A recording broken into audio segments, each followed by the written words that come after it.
Sure. But if you want to come into the donation classes, there's 10 of them. Next month, And they're all going to graduates. give our Graduates GoFundMe trainees. for one of our Graduates. trainees. Graduates. Thank you. I was like, there's a November. word. I'm just not finding it. So it's for his family. So there's high five for her family. Yeah, right. Yeah. I need to go back to school. Namaste yogis, Mia and Adrienne here. Today we have a fabulous interview with a dear friend, yogi, Chris Kennedy.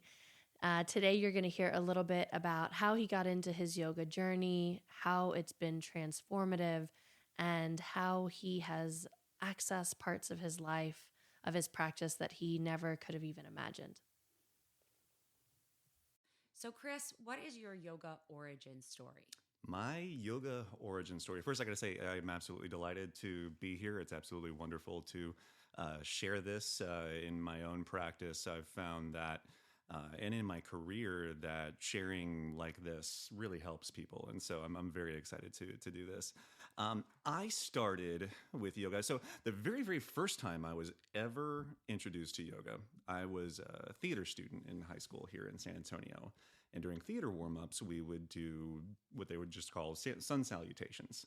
And I was like, what is this? What does this have to do with acting? What does this have to do with theater? This was at Reagan. It was. Reagan High School. It was. And so many, many, many years later, I came across what I do for my career now in coaching goals. I coach leadership. And around that time, I started to set my own goals for myself, and that's about objectives and key results. And so I set the objective for myself that I wanted to be the healthiest that I'd ever been in my entire life. And how old were you at this time? I was 38, I believe, 37. Wow. Something. It was a couple of years ago. And I just had this explosion of wellness and started feeling amazing. And it was shortly after that I really wanted to find some place to expand my practice to get even better. And so I joined a local gym and I started taking yoga very seriously for the first time. And I had just got out of a very, very bad relationship. I was depressed. I had a fair amount of anxiety. I'd probably gained another 60 pounds that I wasn't taking care of myself at all. And so whenever I went and I started doing yoga, first off, it's hot yoga, and I just nearly died. Yep, I know that feeling. And I thought yoga would be my entry to kind of getting well and getting into workouts again, because I thought it was the easier thing to do. It wasn't HIIT. It wasn't, lifting big, heavy things. It was just me and my body on a mat. Boy, was I wrong. Yeah, right. I was absolutely wrong. It was one of the most challenging things that I had ever done. But after about 2 or 3 weeks, I found that as we would lay there at the end of practice, that I was really starting to confront some emotional things that were going on in my life, that I was understanding things and seeing things from a different perspective. And it became, I was like, I need to go do yoga. I need to go do yoga because it's making me feel this amazing. And it was really a very self-transformative experience for the first 3 or 4 months. And then we had a bit of a health competition, and we had a team that got put together. Our team name was Gym and Tonic. I love it. And it was through that group that I really found how important it was to be in community. Yes, and for sure. A dear friend of mine, Morgan, we would end up practicing yoga next to each other, and she was like, "You're a really good breather." I love that. It's true. He is. And she's like, I want to practice next to you because you breathe well. I'm like, you breathe well too. It's like the highest compliment to get from someone, right? And so we ended up doing yoga together, and it was through that group that I really found how much I deeply value the people that practice yoga with me, the instructors. And since then, it's just been an amazing journey through practice. I'm doing things with my body I never thought that I would ever do before. And just in a couple of weeks, I'll be doing my own white TT training. I'm becoming certified to be an instructor as well. That's fantastic. So you had said that you found it while you were in theater. and that they were doing sun salutations. Mhm. So were they matching breath? Were you doing breath work as well? Or was it like just like stand up and move just to kind of get rid of the jiggles? And It the was wiggles? very much breath connected. And as a child, I had no idea what we were doing. But I now see 25, 30 years later Yeah. how important that was to my craft as an actor and my breath. And, people always tell me, you have a great voice. I'm like, well, I Yeah. learned that from breathing exercises, from Yes. theater, from hours and hours and hours on learning phonetics and all of that kind of stuff. Yes. It was great. So once you got out of high school, when did you first hit yoga again? I first hit yoga again after high school. I took a few classes 2 or 3 years ago. Mhm. It didn't stick for me at that point in time. I don't think I was ready for yoga. And then it was just about a year and a half ago or so that I started where I practice now, and it stuck with me big Nice. time, big time. Yeah, I think that yoga kind of comes to you sometimes in a time of need or a shift of energy.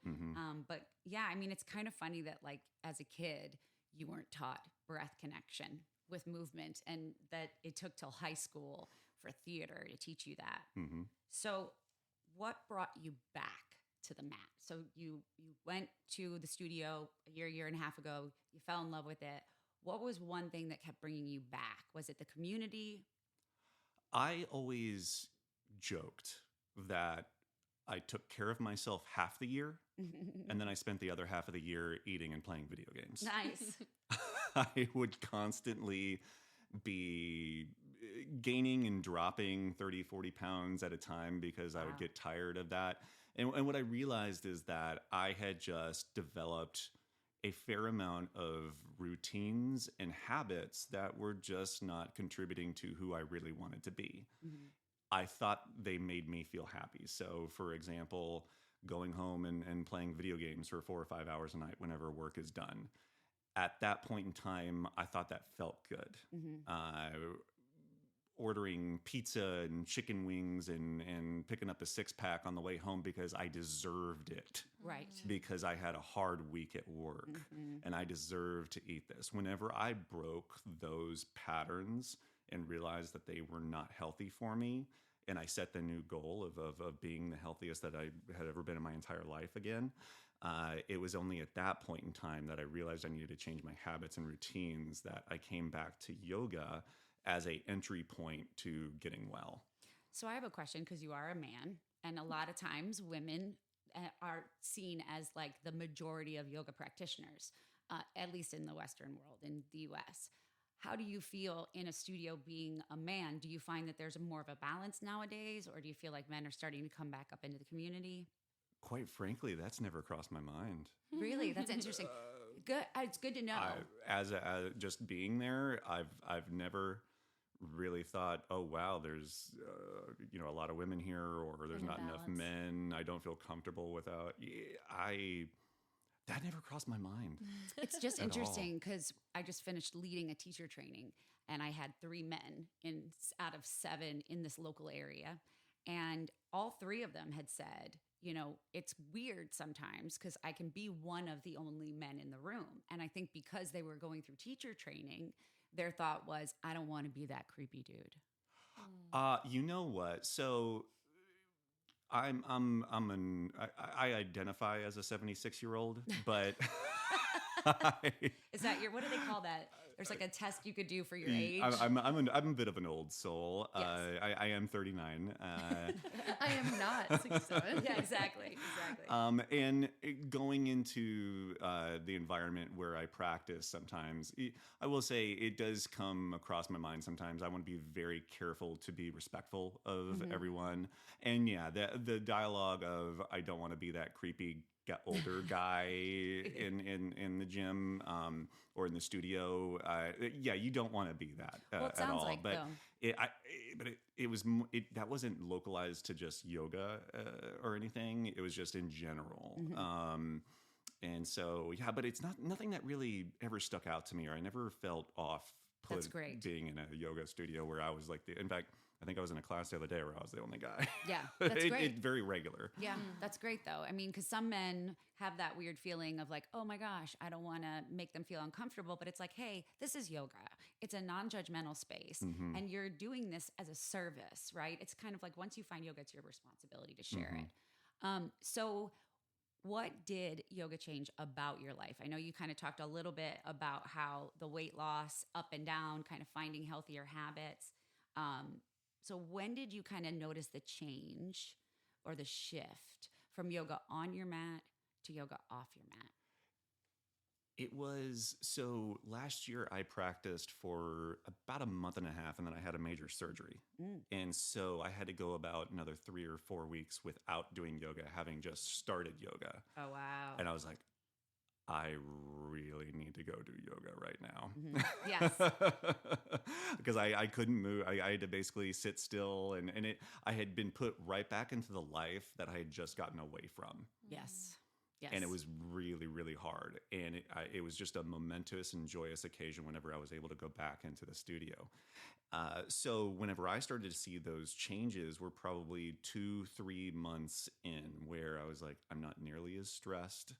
I feel more amazing than I ever have. I didn't know I could feel this way. Yeah. Both physically, mentally, and emotionally. And a lot of the scars and the things that I was carrying, I was able to let go relatively quickly. It's amazing. And so it was 2 or 3 months in whenever I saw the change. But some of the interesting things, I used to think that I was just a really kind of innovative, simple Steve Jobs type guy. And I literally had in my closet nothing but about 15 pairs of jeans and probably 25 of the exact same black t-shirts. You would see me nothing but jeans and black t-shirts. And you can ask anyone around where I practice now. All of a sudden, I was like, I went into a store one day. I was like, I really like that neon color. And now, even just in the way, I started wearing brighter colors. That's interesting. And I went from being very black and drab, very simple, to you'll see me in some of the craziest colors these days. And I feel it's just more of, I enjoy it. I love it. It's not an intention thing. It's like these colors really do represent me. And it's really made a difference in my mental health. I just feel bright and vibrant a lot of the time. That's so cool. I love that with the colors. 'Cause, I mean, for me, when I started, it was like the breath. I could feel it, bleeding into my everyday life. Did any other people notice this big shift and change in you? Everyone noticed. Yeah. Everyone noticed. From the people around the studios saying, oh, there's that guy that always wears neon, to my own family being, why are you wearing hot pink and blue now? What happened? I was like, I started doing yoga. Yoga made Chris colorful. But it also gave, some of the other changes that really kind of, it gave me an understanding of what my boundaries were outside of the yoga studio, that I didn't have to allow people in my life to treat me a certain way, and that those, just because someone may be close to me or it may be related to my job or my career, doesn't mean that I have to accept some of those things, and that I can have boundaries and I can hold those. And that really, really, really helped me through this year. I started a new job, and it was very, very challenging. It was the first time I'd ever worked remote for the first time, like all the time. And that's a very big transition, because you go from being in an office and chit-chatting with people in the hallway to, I remember starting my first week of being totally remote, and I would get through my onboarding, and then I would turn off the camera, and I'd look around my apartment and be like, whoa, there's nobody around. And there's not always those opportunities to develop relationships. Yes. And so my opportunity to develop relationships was through my practice, through yoga, through working out, and the great community of where I do practice. It was where I got that. It's so interesting too, because you had said like, hey, I put some boundaries up. Like when yoga started to bleed into my life and started to ripple and change the way I dressed, the way I carried myself, the way I operated daily, then you said like some people vibrated higher with you, right? Some people noticed it. And then you said some people didn't. and you had to kind of cut ties? Yeah, yeah. There are some individuals that are no longer in my life, and that's a good thing. Mm-hmm. That's a good thing. And it was a hard thing to do at first, to say this is not healthy for me. Understanding that they're at a certain point in their life, and I'm at a certain point in my life, and it's a difficult thing, but it was one that has definitely paid off. Good. Big time. Yeah, that's so cool.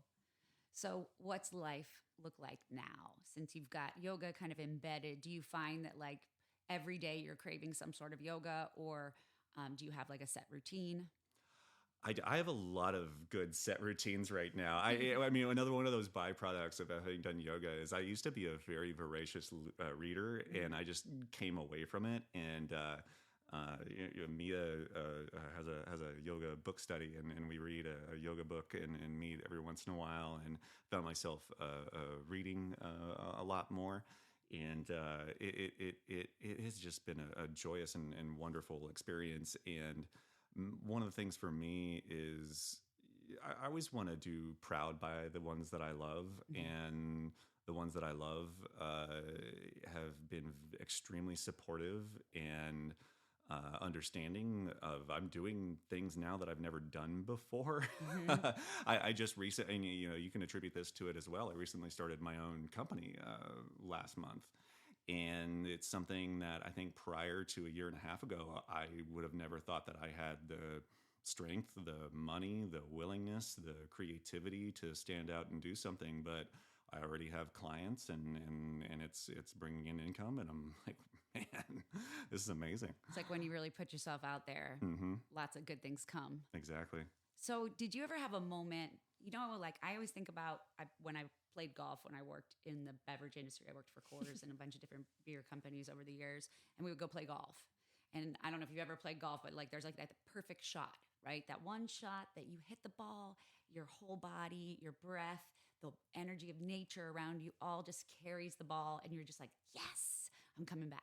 Do you ever have a moment like that in yoga?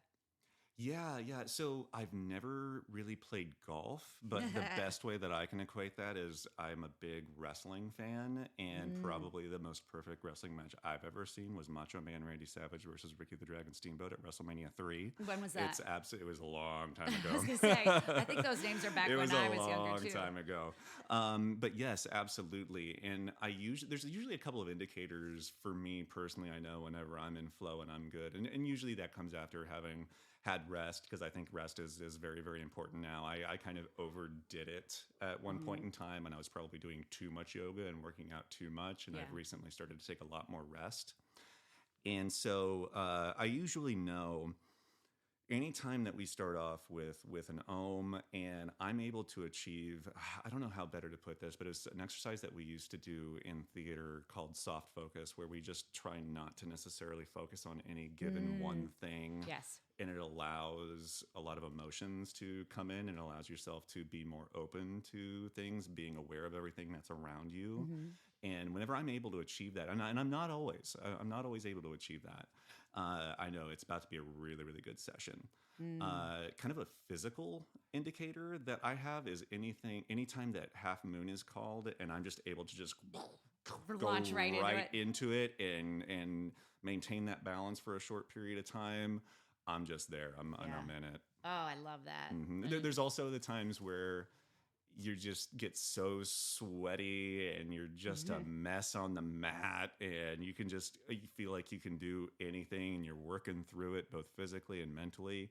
It's a really, really tremendous feeling. Oh, I know. I love that. Yeah. I mean, even just being in studio, like did you ever have a pose, like you said, half moon? Did you ever a pose that your kind of goal is to achieve that pose? Yeah, so very early on, and I think this is really a testament to people's ability to know what they're able to do and the goals that they set for themselves. Because I set the goal for myself that the first kind of inversion that I really wanted to get down was a headstand.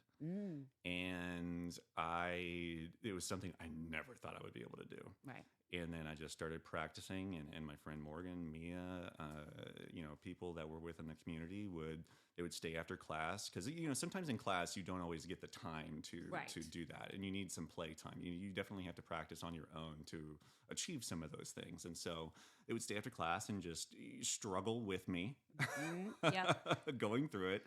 And then one day I did it, and I was able to do it every day after that. Isn't that amazing? It's amazing. And then I was like, well, I'm 3 months in and I achieved my goal. Yeah, exactly. I might have been sandbagging myself a little bit there. And so then it moved on to crow. And one I famously have struggled with is side crow. And I'm just now getting to the point, for some reason, why I can just now start to hold side crow, but I can do flying pigeon, I can do regular crow. For some reason, side crow's been the one that's just eluded me, and so that's kind of what I'm trying to get a little bit of practice in each week on now. Yeah, I love those kind of after class playtime area. It's a good bonding time too. And Absolutely. You don't really get a lot of time in a class specifically to be able to spend time playing around and learning about your own pose, because it's a group class, and there's tons of people there, and they don't have time to be able to hit everybody. So it's nice when you can do that. Yeah, crow took me 3 years to do. But what's interesting, you said side crow. Side crow for me was easier than crow. I've found that to be the case with so many people where I struggle with this move, and I'm like, that was like one of the first things that I did. Wait, but you can do that? Like, I was just in class yesterday, and I was like, I can't do that. But they can. So I love it whenever my instructors will model and show it, because I'm a very visual person. And that's another thing to understand, is that, and I'm a former educator as well, people learn differently. Oh yeah, for sure. It's a big thing. And so it's been an interesting process, kind of relearning how I learn. Because I'd been a student for so many years, and then I've gotten away from it, and now I consider myself a student again. And I'm an interesting individual. Whenever it comes to, it's kind of a combination of visual plus practice / just kind of yell at me to do what I need to do. Yeah, exactly. So tell me, you're getting ready to start teacher training. So what inspired you to do that? It was that I really, in 2022, achieved so many things in my personal life, my professional life, my yoga practice, that I was like, this is a very natural challenge for me. I'm not going to lie, I'm not 100% comfortable with it. You won't be. And it makes me a little bit nervous. I've never done well with anatomy or anything like that.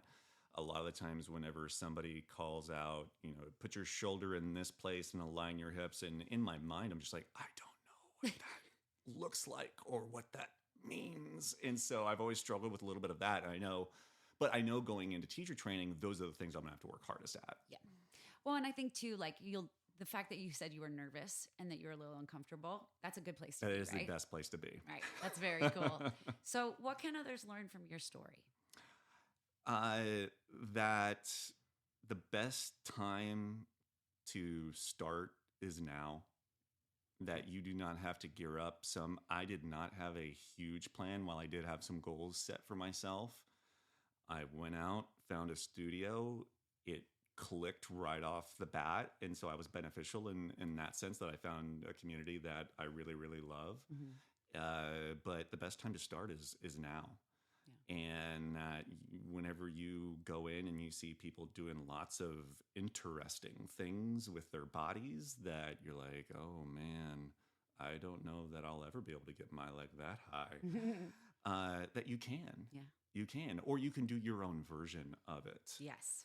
And it's going to be one of the most satisfying things in the world. People often tell me that they don't recognize me, or they're so proud of me, of all the things that I've achieved over the course of the past year and a half or so. And I have to attribute a lot of that. While I did the work, you do have to do the work. You do have to practice, but you can do it. And the best time to do it is now. That's awesome. So, Chris, if people want to learn more about you, give us your handles on the socials, your websites, anything that you got going on? Yeah, so my personal Instagram, which is completely wide open, and I encourage anybody to go there if you want some laughs, movie recommendations, or just some wellness tips. It's Mr. C Kennedy 1 on Instagram. And then if I can plug my company, my company is Catalyst OKR, www.catalystokr.com, and you can find us on Instagram and LinkedIn as well. Awesome. Chris, thank you so much for spending this morning with us and sharing your story. It really means a lot. We want people to understand how yoga can affect your life and impact not just yourself, but others around you in a positive way. Absolutely. Be well, everyone. Thank you so much. Oh, that was awesome. Definitely. I tried really hard to be quiet just because I know Chris, we're friends. That's how, he found the podcast, found us. And so I just really wanted it to be you and him. Yes. And it was hard because I can was imagine. It. I know. I was trying so hard to listen to him and not think ahead of what I wanted to ask next, right? The probing questions, because he's such a fascinating dude. The fact that he has an experience with the high school that my daughter goes to in the same department, the theater department, and that his first experience with yoga was there. Yeah. Like learning sun salutations. And in high school, in right. breath work. Like, oh my God, that is riveting to me because that is my dream, is to see kids and schools embracing yoga and how much it can personally impact them and make this huge ripple effect in the community. Right. And how it clearly has impacted him. I mean, you all can hear it. Chris has this fabulous, fabulous voice that you probably didn't want to turn off. Oh my God, I know. Seriously. His voice is so good. And because he was a voice actor for many amazing. years, which is so, so cool. And how that practice of the breath was so integral to it. Yeah. Yeah. And he knew that early on that if you control your breathing, no one can steal your peace. Mm-hmm. Yeah. And I think as I guess one of Chris's teachers, which is so cool to say. Yeah, yeah, exactly. I've just seen him. I mean, he is very consistent. I would consider him one of my regulars in one of my classes. He is there all the time. He brings other people in. He has such an inviting presence, but he's always challenging himself. So much so that I know he's working outside of class, outside of our space together, because then he's like, hey, look at this. And I'm like, what? When have you been doing this? Because I don't teach flying crow. Yeah. I don't teach.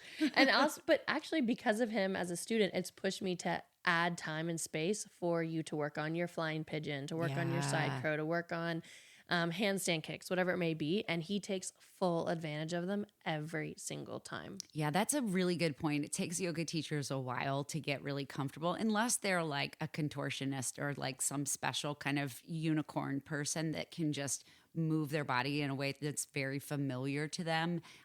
For most of us, it's not that way. So changing our gravitation, our position in gravity, or like change the position of our body and inverting it, it messes with us. And so it's something really hard to face. But as a teacher, once you kind of get that, oh, this is something that people want and need that challenge. Some people need to have the discipline behind it, right? And like, how do I do it? I want to do it. This is a goal I have, Right. I think you said it right there. That challenge and that discipline is exactly what Chris was talking about. Yes. Like that's what yoga provided for him, this structure and this discipline. And in yoga, we call it tapas. Yes. Yes. It's one of the yamas and the niyamas. And that's kind of one of the reasons we started this podcast, was to explore more of the philosophy behind yoga, the science behind yoga, and kind of why it can impact your life in such a great way. Chris had said that he had lost and gained 60 pounds, in a matter of time with yoga, and just by really paying attention to the objectives that he had for himself. And that is discipline. Tapas is that internal fire. It's that internal drive, that heat that we can build, that study of ourselves and discipline. And Chris, being that his job kind of mimics like his life and what he's been working on, was really cool too, like setting goals, setting objectives. And, for me, it's interesting because it's kind of a juxtaposition, right? Like I understand goals and objectives are super important, but I also have this opinion that people shouldn't be limited to a goal or an objective, right? So it's more like looking at a human as a higher being where they're flawless, they're limitless, they're not test oriented or focused on goals. But part of the practice of yoga is that discipline of, I want to do this in my body, so I'm going to keep going. Right. And also that he accomplished things that he didn't even know were possible. Right. Yes. So he's out here a professional goal setter. Yeah, which is so exactly. cool. Yeah. Jealous. As someone who loves goals, with Adrienne, you're like, I'm not sure if we should be setting goals. I'm like, God, let me check my planner. Exactly. Let me get out my highlighter Right. colors. I got to tell everybody, Mia is the ultimate in a planner. Like she should be like a social influencer for planner companies because she carries her rainbow multicolor pack of pens. She's super organized, which I am like a hot mess express. So I appreciate the fact that I have a partner in crime who has all the skills that I don't have. It's just what brings me a little bit of common peace. Yeah, Just what's a your little bit. foundation? Right. And like Chris said, like having that discipline of writing it down, like of practicing it, of learning how to move your body in a different way. Like when he was talking about, that he had tried yoga and went someplace and it didn't stick, and that was like 2 or 3 years ago. And then he found the studio that he's at now and he feels at home. And that's the one thing I want our listeners to know is like, you may not find the perfect studio right away, right? But that doesn't mean that you shouldn't try. Right. And so those of you who don't know, yoga has 8 limbs, right? And so what we see in the studio most of the time is asana, one of the limbs. And there are 7 others. And one of those limbs being yamas and another being niyamas. And so tapas, discipline, austerity, this fire that is created internally and burns away things that don't serve us is a... Tapas is internal, so that would be niyama. Niyama, yeah. Okay, cool. Yeah. Yeah, because niyama is your view on yourself. Yes. How you see yourself. And then a yama is how you Or how you interact with others. Yes, how you interacting show with up. others versus interacting with yourself. So Yes. tapas is a niyama. It's discipline. It's one of those internal guidelines. And so I think Chris displays that beautifully. Oh, yeah. Right? So he is very disciplined. He's a goal setter. He's oriented, and he's been that with yoga. And so even though he has those goals, he's accomplished these things that he didn't know were possible, right? These asana, these postures, this internal peace that's also allowed him to branch out and start his own business. Yeah, Right? And seriously. have confidence in that, even in uncertainty. And so that's just really exciting for me. Yeah. For him. No, I love the fact that he sets routines. He's broken old patterns by inviting in new ones. He said that he used to come home and like order food and then play video games, and now here he is. He's like doing his yoga practice. He's going out with friends. He's meeting new people. He's reading. He's investing in wellness. Yeah, and he's investing in himself. Yes. That's the biggest thing, and I just thought when he said the best time to start is now, like that's discipline. Yeah. Right. It's easy to say, I'll start it tomorrow. I'll start it Monday. I'll go to class this weekend. Yeah. It's like, no, put it on your calendar and go. And I do that. Yeah. I do that all the time. Okay, on Monday. Yeah. Okay, the start of the month. Yeah. Yeah. Okay, tomorrow. Exactly. Definitely. I'm a huge Procrastinator. Oh my for God. sure. I'm like the number one procrastinator. I get so bad that like, if I know I have to go someplace, I will wait till it's like the last possible minute before I start to get ready. So I need the discipline in my life. And that's what my journaling is. Yes. That's what my planner and my highlighting when things are done is for me. It's like, Yeah. I did what I said I was going to do. Yeah. For me, I do journal every day and I write every day my sequences. So I have an entire shelf of books that are all my old journals.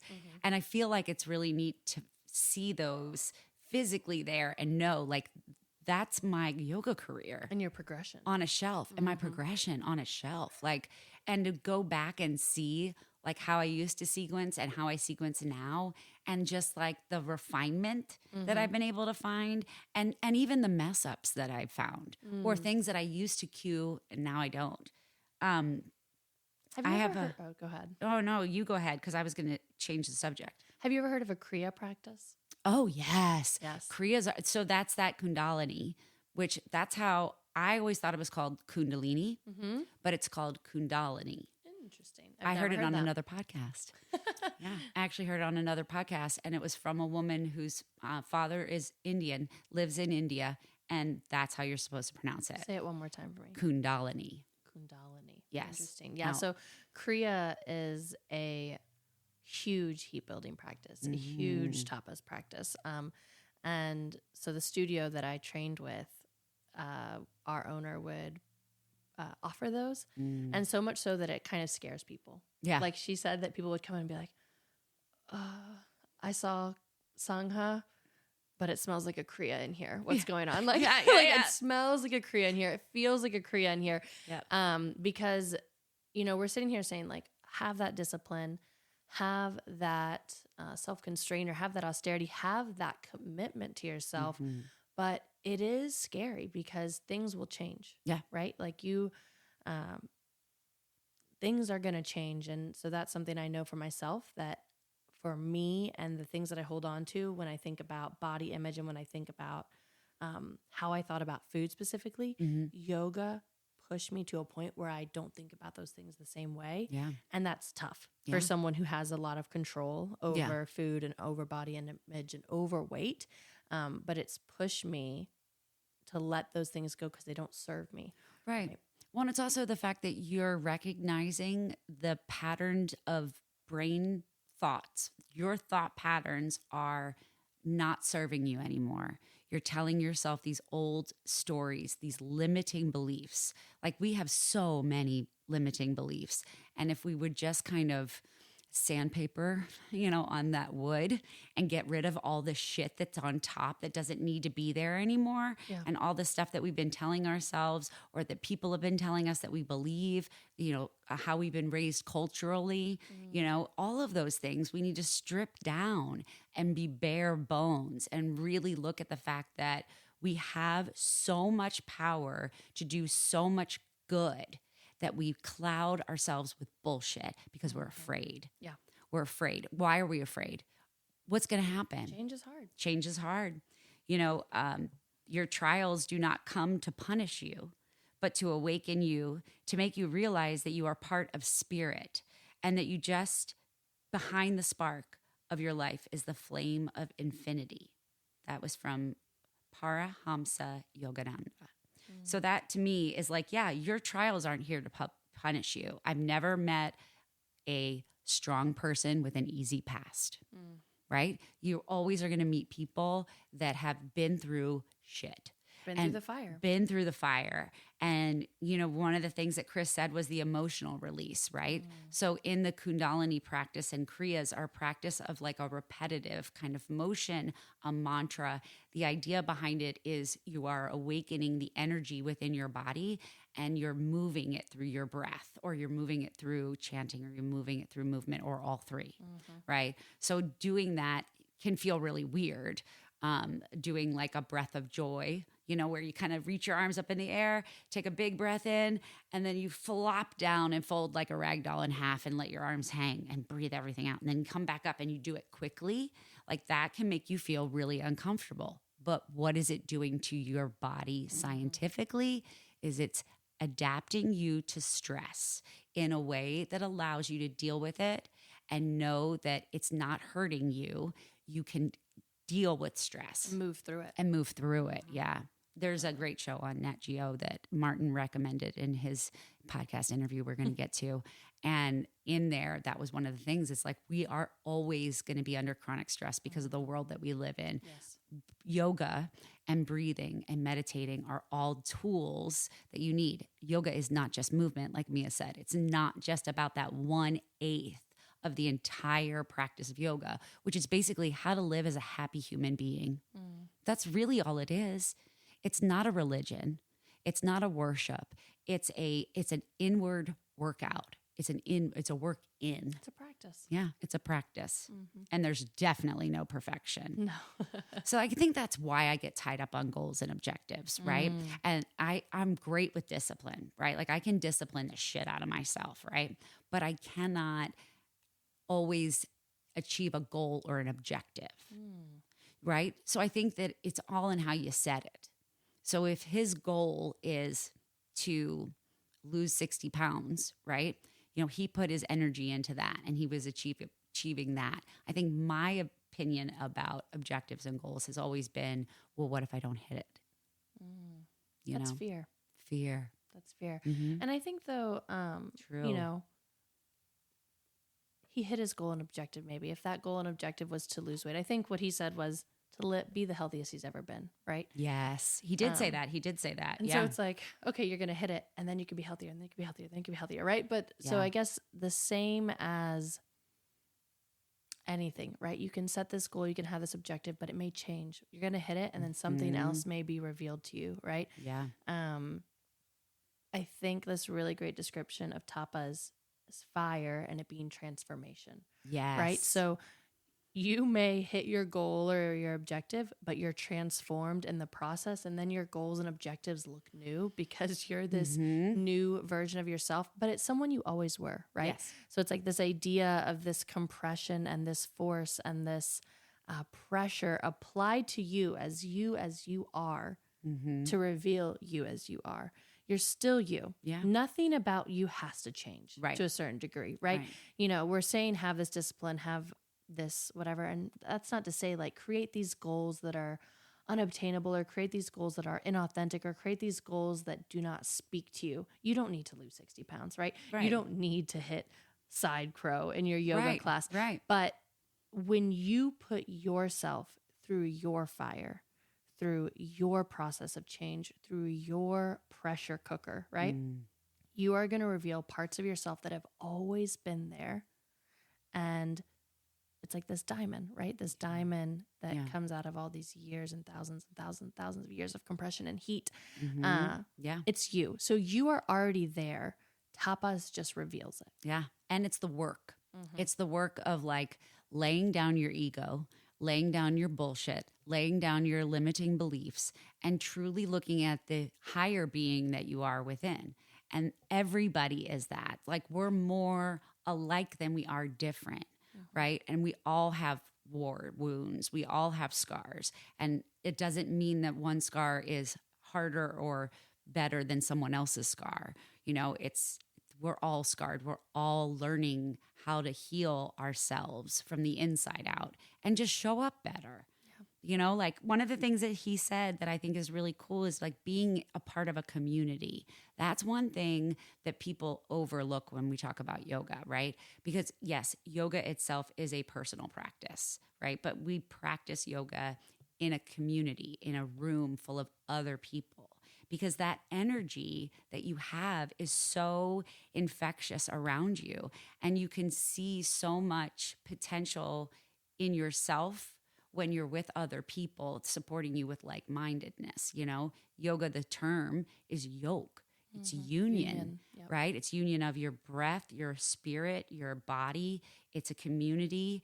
It's, you know, being a part of something greater than you. And the only way to do that is put yourself in the fucking fire. Put yourself in the fucking fire. Get in there. Don't be afraid to roll out your yoga mat. Don't be afraid to walk into a yoga studio, because every person has had that fear that's walked in there before you, and they've all walked out feeling better. So you're only going to walk out feeling better, even if it's the worst experience you've ever had, right? Maybe that's your fire that day. Yes, exactly. Getting through the worst yoga class of your life. Right. I don't even think that I have a worst yoga class I've ever experienced. I've had some pretty interesting classes, but I could tell you that even the worst yoga teacher, I still can get a good practice with. I'll say I've always learned something. Yes. Some way, shape, or form. That's and a good for me, one. it's a big challenge, I think, mentally. Yes, especially But being a exists. yoga teacher. It exists. Yeah. Yeah, exactly. It's a struggle. We're all on the struggle bus. No, he said something too about a soft focus. Do you remember him talking about that? Like he said soft focus. Like I think he was talking more about like the ability to not be perfect and to create boundaries. Like he talked about that friendships changed, right? Yeah. Like, and that happens when you vibrate change. higher. Either people around you are going to change and vibrate higher and it's going to be positive, or they're leaving your fucking life. Yeah. And I think he experienced that transformation, that change with people, Definitely. and having kind of that emotional release of that. Yeah, it's really interesting to me to listen to him. He talked about that he's journaling and he's in your book club. That's so cool. And none of these people would have met otherwise, right? Without yoga. Without yoga, Yeah. just finishing up teacher training. I've got a professor. I have a pathologist or a speech pathologist. I have a teacher. I have a social worker, a chemical engineer, a lawyer, and a nurse. Like I've got fucking 7 smart people here in Texas learning yoga, and none of them would have met if it hadn't have been for that. And the friendships that they've developed and the bond that they have, because we're all on the same path. We're just at different parts of the path, right? And a yoga teacher's job isn't to walk the path for you. It's to stand next to you with a flashlight and illuminate the path. It's like, hey, watch out for that little rock up there. That's a doozy. So, yogis, what we have for you after this, next week, you will see an episode all about journaling and goal setting. So, it is a way to practice yoga at home. It is a way to find your discipline and find what you need to move through that fire. Super excited to offer it for you. What you're going to need is pencil, paper, a comfortable place to sit, some quiet time for yourself. So look forward to that. It's inspired by Chris and his journey and his passion for goal setting, the way that I've seen him journal endlessly, and for the way he's inspired us through his tapas, through his discipline and austerity. We're super excited to share that with you. Yes. It's going to be great. And that's the thing that's fun about all of these different episodes is the little bonus stuff, that content that you'll get afterwards. Because we know you're probably doing something right now. You're probably driving your car or at home doing dishes, or maybe you're working, or maybe you're not doing anything at all and just listening to our voices. Beautiful. Thank you. Yes, thank you. We really appreciate that. But the rest of you, stop doing stuff, please. Yeah, exactly. Just listen to us. That's all you have to do. But we know that there's other times that you want to have some quiet time or some yoga time, right? So we're going to build into each one of these episodes. You'll have this extra content episode to help you explore kind of what we're talking about from a yoga standpoint, from a philosophy standpoint, from a breathing, a meditating, and a moving standpoint. Great. I'm so excited. Well, thank you, everybody, for listening. Don't forget to follow us on TikTok at Yoga Changed. We're also on the Instagram at Yoga Changed. And we'd love to hear your story about how yoga affected and changed your life. You can send us an email to yogachanged@gmail.com. Thank you guys so much. Please don't forget to rate, review, and subscribe. And we will catch you on the other side. Here's something for you, right? It even says inhale, exhale, all that stuff. Isn't that cool? That is so cool. Yeah. Yeah, I know. It's cool. We'll enjoy. So thank you so much. All right. See you soon. Okay. What's your name? Maggie. Maggie, I'm Adrienne. Adrienne.